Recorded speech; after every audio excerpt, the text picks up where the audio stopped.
Salutations everyone, welcome to another Overwatch video where today we're going over the new map Oasis that just dropped a couple of days ago.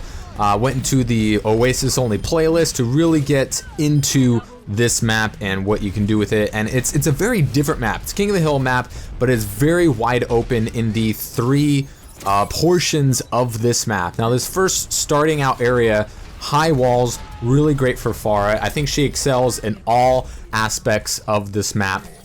Now while in every single control point there are going to be vertical levels for you to shoot from below from, so Soldier's going to be a strong pick. McCree's not going to be too shabby. I don't really, even though it has, you know, wide open areas and high places for people to shoot from, I don't see Hanzos and Widowmakers doing particularly well in like an obvious sort of way. Maybe there's a different type of comp that people can run to make them more useful, but I just don't really see them being as useful as you think that they would be in a map layout like this. As I get into the Pharah fight, which, you know, is always tons of fun because both of you are going to miss a ton unless you can get some splash damage or a really good shot lead. So there are quite a few interesting things about this map and the three little portions within it that definitely make it stand out. I think this is going to be a heavy skirmish map. Obviously since it's the King of the Hill, you're not going to see as much a Death Ball, Reinhardt, things going on. So I think the tanks that you're really going to see excel are going to be Zarya and D.Va here. I don't see Roadhog is really great in many situations, especially when he has, a Reinhardt to work for him. But this map is just so open that there's so many flanking routes and so many different positions for people to attack Roadhog from. And I feel like this is a very flank-heavy map, either into the spawn or all around the control point. So I really think that Tracers and Genjis and Soldiers and Sombras are going to do really well in this map as well. I have quite a lot of success with Tracer, one of my better characters, and things are, the way that they're set up, there's just so many big doorways and tall walls. There isn't a ton of choke points. You can also get into any of the spawns on any of the three portions of this map fairly well. So if your opponents aren't, taking that into consideration and looking at you, you can go in with a Genji or a Tracer or a Soldier or a Sombra, get in a hack, and then start going to work, especially since she has such a large magazine. She can really do some crazy damage and win the team fight before it even happens. The reason I think Widows and Hanzos might not have such luck here is just because there's not a very defensive fortified position for them to shoot from safely for too long in most cases.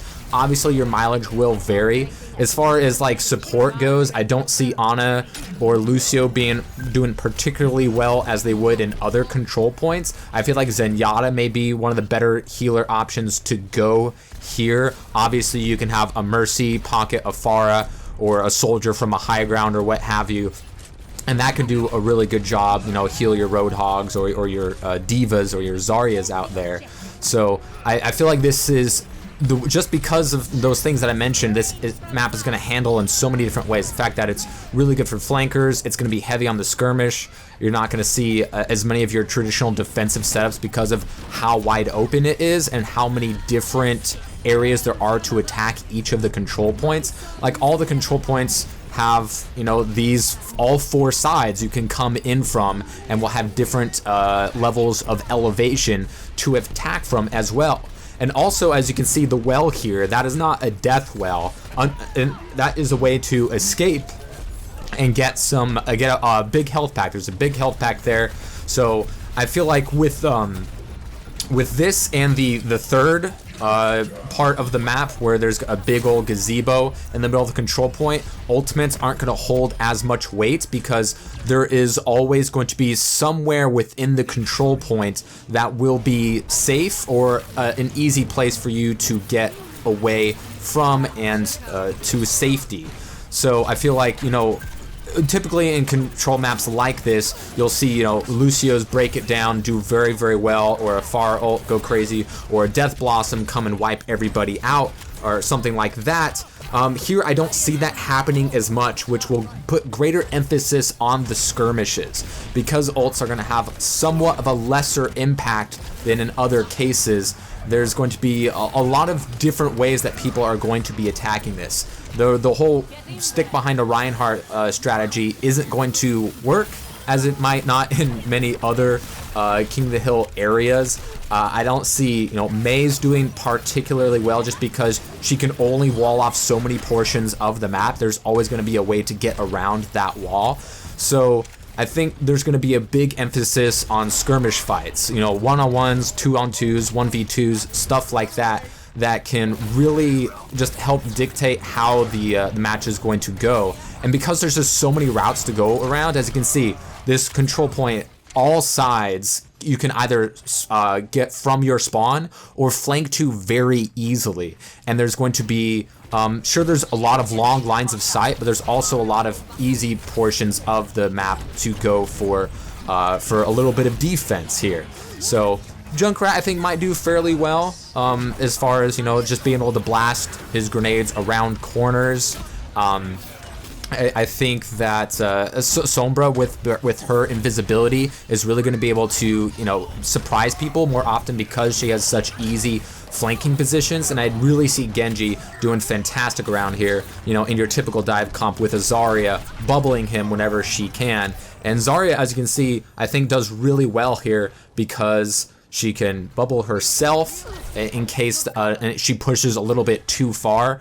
And as long as she has somebody near her to focus fire with, if she can bubble them, then that just the ability to win those quick skirmishes, I think, are going to be very, very helpful. Now, this is the third portion of the map, as we can just take out this Hanzo, because he has really no safe place to shoot from other from up here, where you see the soldier is going to start doing some work, and the enemy diva is going to be going out there as well. As you can see, I'm having some trouble here with, I think those are Junkrat explosions, or yeah.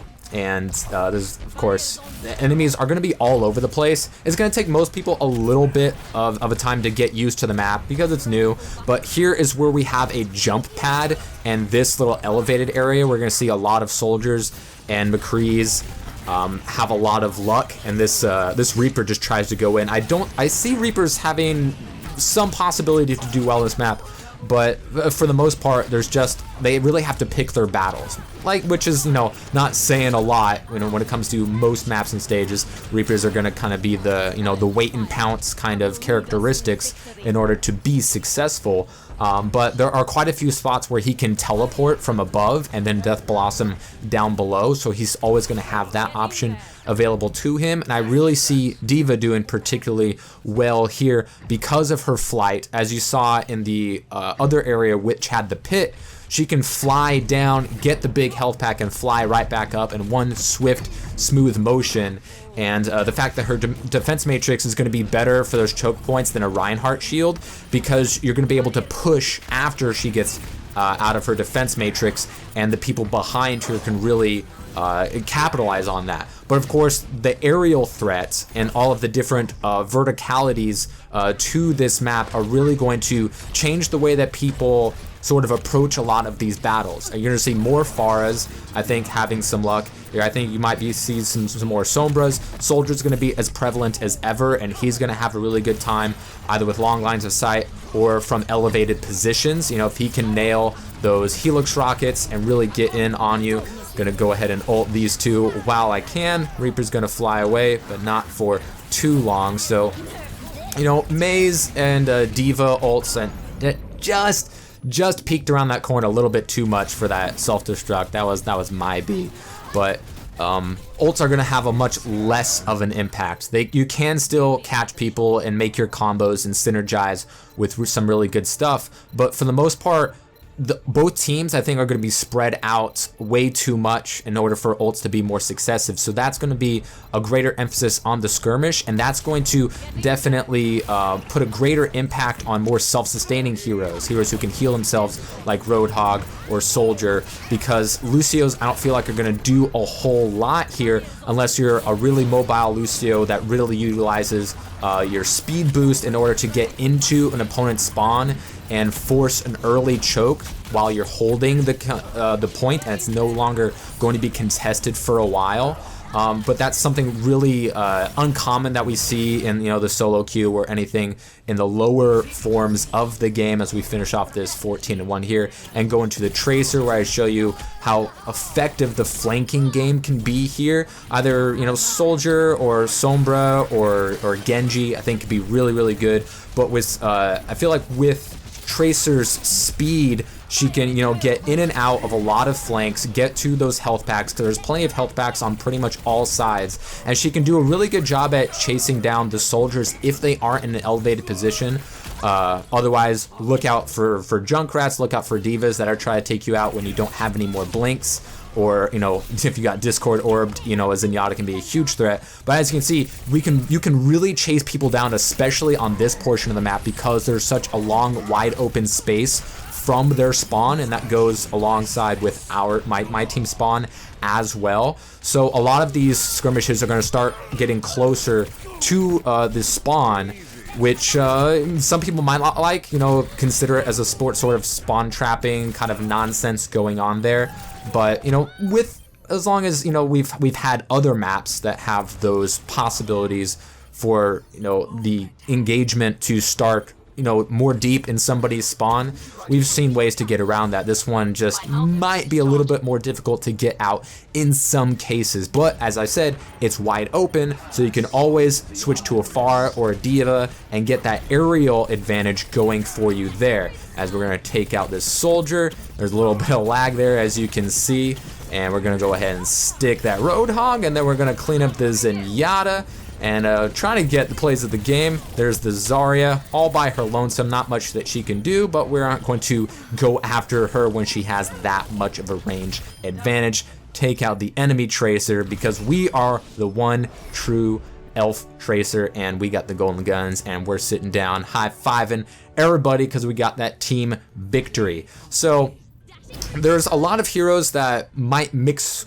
well here that might not in some other King of the Hill maps, just because of the wide open space. I don't see Symmetra doing great. I don't see Torb or Bastion doing particularly well, but maybe there's just some things that I haven't seen yet. But the verticality is going to be a big thing. Flying is going to be a huge advantage, and I think speed and mobility are going to be your biggest benefactors, with a lot of flanking going on and more of an emphasis on skirmishes and your DPS characters than of most of the other maps out there. Thank you all very much. If you made it this far in the video, leave a comment below on what you think about the map. Maybe give me a like or a dislike, what you thought about it. And I'm looking forward to all the new content that Overwatch will be giving for us. We know we have a new character coming out here in early 2017, so all bated breath for that.